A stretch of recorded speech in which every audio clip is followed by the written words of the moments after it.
Hello everyone, I'm JR. And I'm Jessica.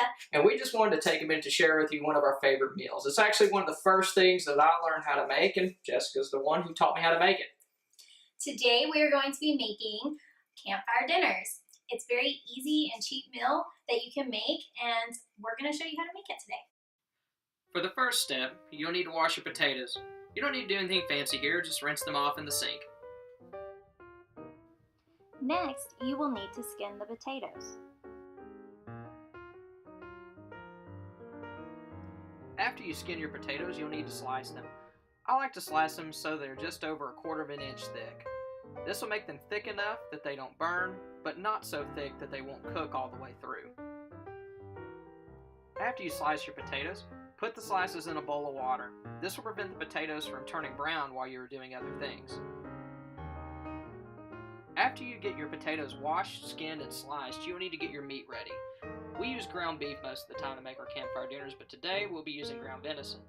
We're going to add a little bit of oil to the meat so it doesn't dry out and turn into a hockey puck while it's in the oven.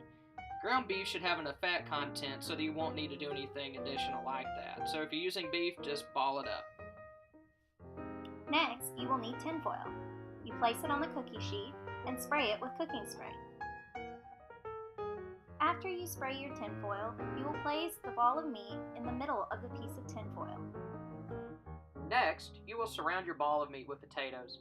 You could probably just toss them in there, but we like to place the potato slices around the meat and stack extra layers of potato slices on top of one another until we almost reach the top of the meat.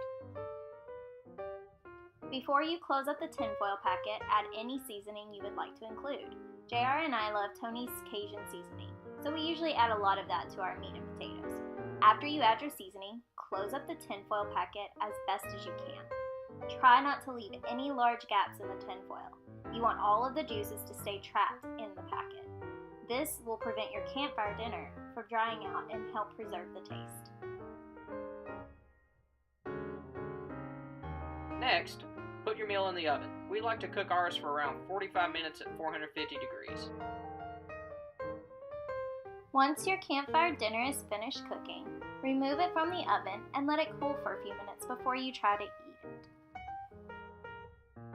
Be careful when opening your packet, but you will need to do this and try and cut through your meat to make sure it's cooked all the way through.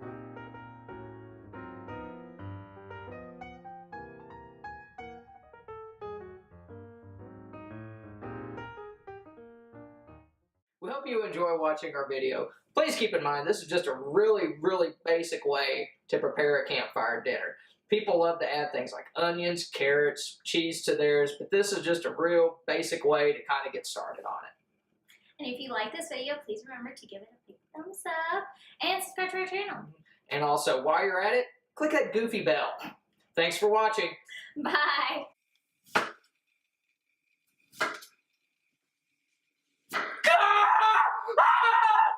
I'm just kidding. Really? We're